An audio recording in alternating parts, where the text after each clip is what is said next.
What's going on, guys? Bel Air here. How's your day going out there? I hope it's going well. I am doing excellent, thank you.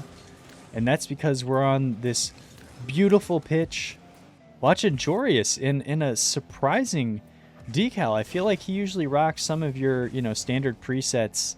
And this one's pretty clean. His new teammate on Ninjas in Pajamas, CRR, with him on the pitch, rocking is that like that SSL preset? It looks like it is, the all silver get up. On the other side, Joyo, new member of GK. And this is a pretty exciting twos match in the offseason. We're starting to see, if you're ever curious, just go take a little exploration, a little jaunt, a little adventure on ball chasing. You'll find some replays of some of these new rosters. Tough to find threes to get actual like scrims. And you guys know that I'm a purist, really love my 3 versus 3, but I guess I'll take a little 2v2 to see this new duo. It was announced recently that Oli and Jorias were looking for a third, and they have found CRR, the Spaniard, coming back after a stint in North America and in South America. I remember early in his career, CRR had given an interview talking about the reason why he plays and why he decided to come over from Europe. Of course, they made a really deep run at Gamers 8 a couple of seasons ago as a part of Guild. And it seemed like CRR was like the next, a hot commodity. He was winning all the 1v1s. He was just crushing people. And he ends up coming over to North America in a big way to, financially support might be too heavy-handed, but assist, his family living back home. So he pulls the super adult move of moving across the globe to play some car soccer and secure that bag for the people back home, which I always really admired. Now he finally moves back, and they've got a great org here in Ninjas in Pajamas, who have been around for a little bit here in the RLCS scene. And they've picked up what I have dubbed on Twitter as the European OG esports. If you guys don't remember, that was the Nolly, Com, JNAPS roster who qualified for both LANs and the World Championship, despite not really having a clear number one scoring option and being some guys who were, 3 vets a little bit deeper into their careers. And that's kind of what I see here, All 3 of these players have been around for a little bit. Oli is the one with the least LAN experience. CRR has been to a couple. Jorius has definitely had a cup of coffee or two with Dignitas on both ends with apparently Jack. Last season, of course, they were one of the better, more consistent teams, not only in Europe, but in the entire world, in my opinion, with Stizzy, who's now moved over to Vitality, which is another funky team I'm excited for. But I feel like we saw great versions of all 3 of these players over the course of last season. A lot of people, myself included, thought that CRR was the most consistent and probably the best player on complexity, despite being alongside Frosty and Diaz, 2 exciting young players. And Oli talked about how mentality was the key to him finding consistency in GK, kind of rising above the turbulent results that they had, with an excellent EWC into, or not EWC, was it EWC? No, EWC with, where they're over in Riyadh. And they got second. And they beat basically all of the best teams in the world. And then, of course, they go into the World Championship and surprise yet again. Archie is somebody who deserves a lot of credit for that. People love Joyo, who's on the other side of the pitch right now, trying to fake out the defense, and he does so successfully.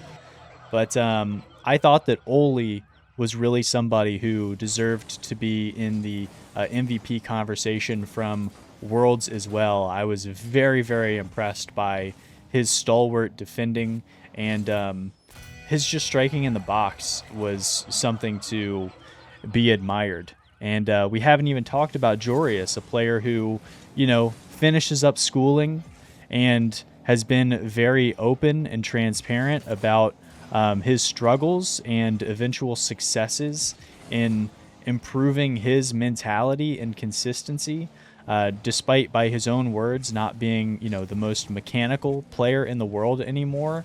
He feels like this is the best he's ever felt in the game, and I might agree.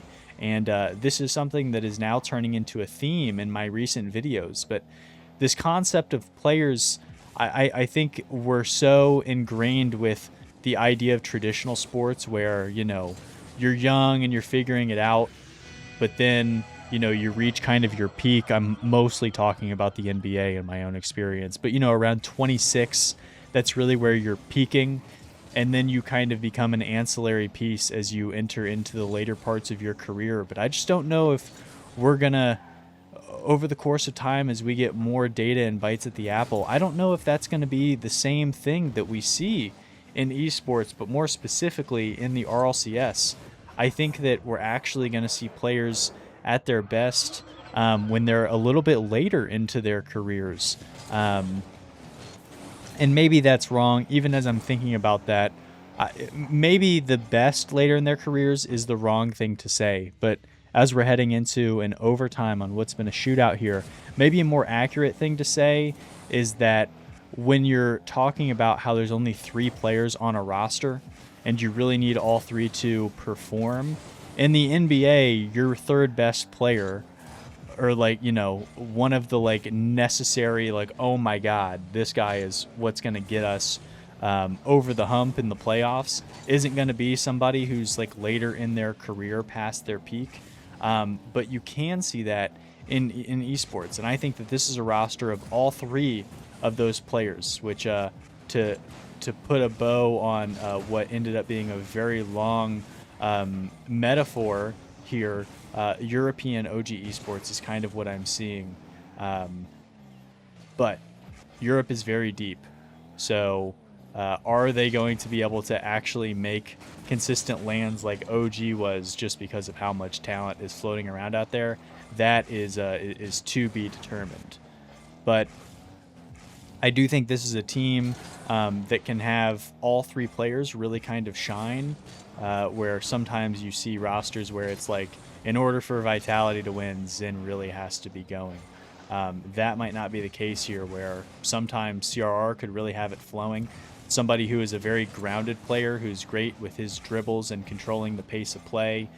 Jory is somebody who is a very thoughtful and intentional third man, and Jory is going to leave the game here after he drops 1,000. All the mechanics are flowing, even the leaving quick mechanics there.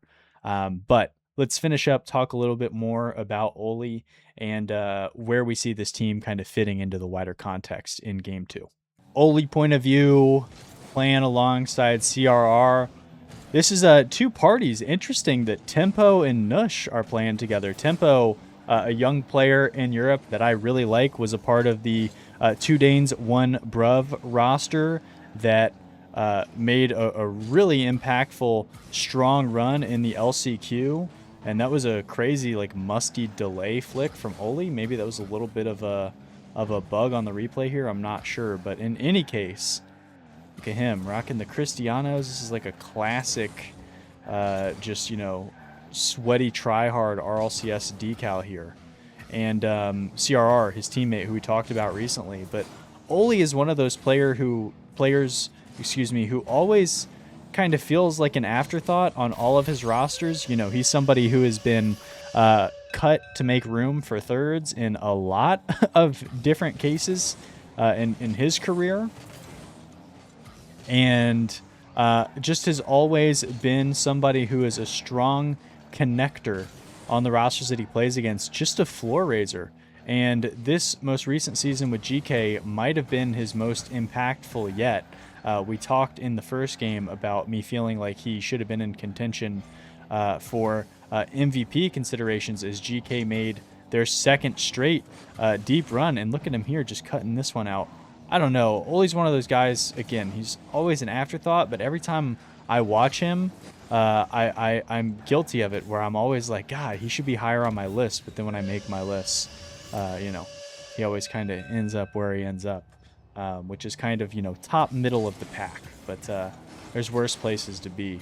And I think that this is a team who is going to be a really smart, well-connected team. They've all been around for a while, and one of the most impactful pieces of being an experienced and quality pro is something that we have little to no exposure to as fans sitting at home, which is the ability to comm effectively. It's something that we talk about a lot when we're like thinking about how rosters are going to mesh.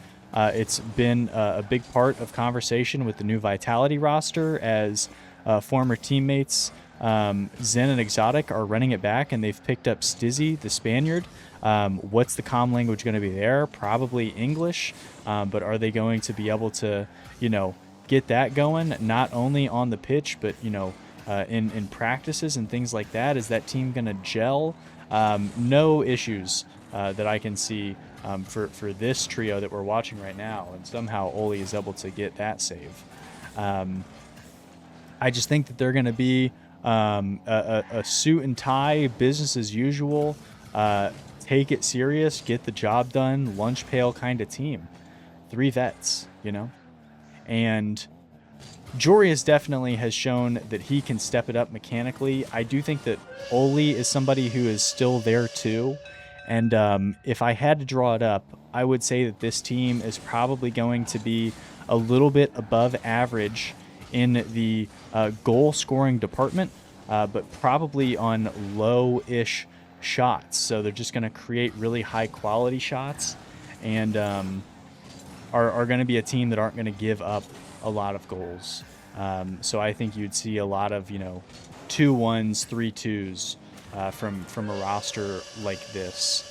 And I think that could be a recipe for success. All dudes who can get the job done, but don't feel the same pressure as some of the other rosters. Carmine Core, pick up Juicy. They're definitely going to be one who have expectations, even though they have downgraded their talent, which is more a compliment to Drali than it is a detraction of a player like Juicy. Vitality, of course. But I think that this is a team who is definitely going to be in the mix. And this is one of those teams who could just be a surprise, where in the first tournament of the season, they end up turning in, a top 3, top 4. And everybody's like, oh, wow, look who is like here to play. This feels like we one of those as a crunch there from CRR. They are just beating the brakes off of Tempo and Nush here.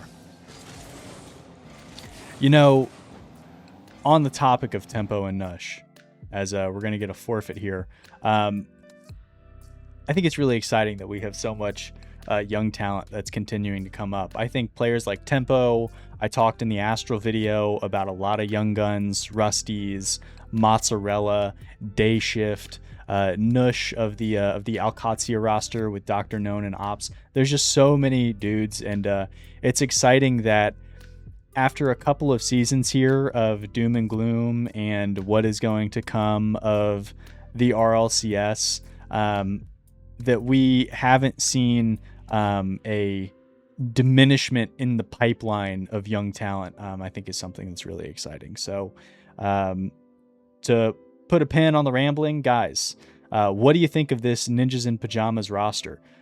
Is it just a best of the rest kind of deal, or could you actually see them contending like I do? Let me know in the comments below. Excited to talk to you guys about it. Thanks so much for taking time out of your day to watch, and as always, guys, take it easy.